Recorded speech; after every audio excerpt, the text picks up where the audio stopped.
খাঁচাতে এই যে খাঁচাগুলো দেখতেছেন, এই খাঁচাগুলো একটার উপর একটা বসাইয়া তারপরে আমি পালবো। এই যে এটা দেখতেছেন ঘুঘু পাখি, এটা হলো অসুস্থ আর এগুলো ঠিক আছে। হ্যালো ফ্রেন্ডস, আসসালামু আলাইকুম। আমার ঘুঘু পাখি ছোটো খামার থেকে ভিডিও নিয়ে আসলাম। আশা করি আপনারা থাম্বনেল দেখে বুঝতে পারছেন আমি কী নিয়ে ভিডিও নিয়ে আসলাম। আজকে আমি ভিডিও নিয়ে আসলাম ঘুঘু পাখির ঘরটা আবার পরিবর্তন করলাম। এই যে চলেন দেখা যাক। এই আগে ছিল এটাতে ঘুঘু পাখি ছাড়া ছিল, এখন আমি এটাতে আর রাখবো না, এটাতে আমি কবুতর পালবো। এটার উপর আমার কবুতর আছে, কবুতর এটাতে নিয়ে আসবো। আর আমি এখন পালবো যে আপনার খাঁচাতে, এই যে খাঁচাগুলো দেখতেছেন, এই খাঁচাগুলো একটার উপর একটা বসাইয়া তারপরে আমি পালবো। এই যে এটা দেখতেছেন ঘুঘু পাখি, এটা হলো অসুস্থ আর এগুলো ঠিক আছে, এই জন্য ছোটো খাঁচাতে দিয়ে রাখছি। আর এটার পাশাপাশি আমি এই ঘরটা করছি, এই ঘরটাতে আমি সেট আপ করবো।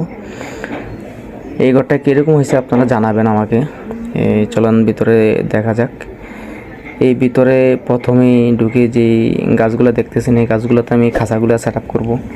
সেট আপ করে তারপরে এই খাঁচাগুলোতে আমি পাখি রাখবো।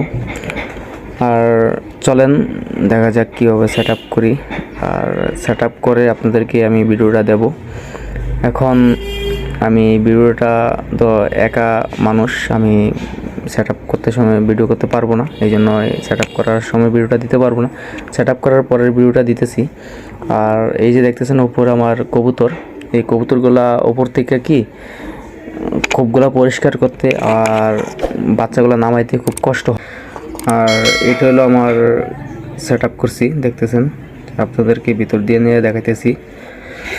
আর যে বলছিলাম 4টা গাছ দিয়ে আমি খাঁচাগুলো ফিটিং করব, এই 4টা গাছ দিয়ে ফিটিং করছি। চলে আপনাদেরকে দেখাই। আপনারা চাইলে এইভাবে ফিটিং করতে পারেন খাঁচাগুলো।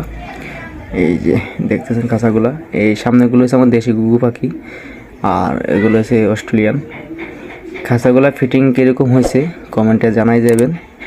আর ভিডিও শেষে যে একটা মজার একটা ভিডিও আছে সেটা আপনারা অবশ্যই চাইবেন।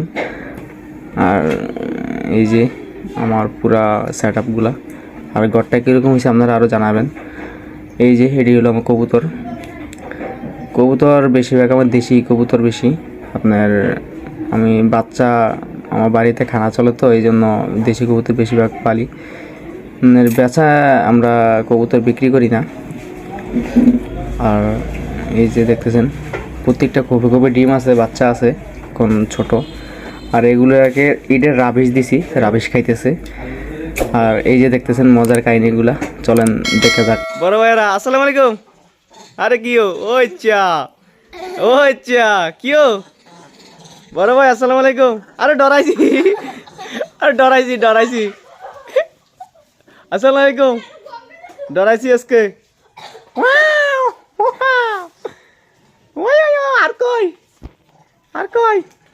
আর কই ওই দেখেন, এটা আমার কি ধমক দেয় এটা। আমি ভিডিওটা করলাম, নইলে আমি দেখতেছি আমাদের দিয়ে বানর অনেকগুলা আইছে, তো এই জন্য আমি ঘুঘু পাখির ভিডিও করতেছিলাম। ভিডিও ফাঁকে কই বানরগুলোর কথা ভিডিও করি, প্রচুর বানর আইছে।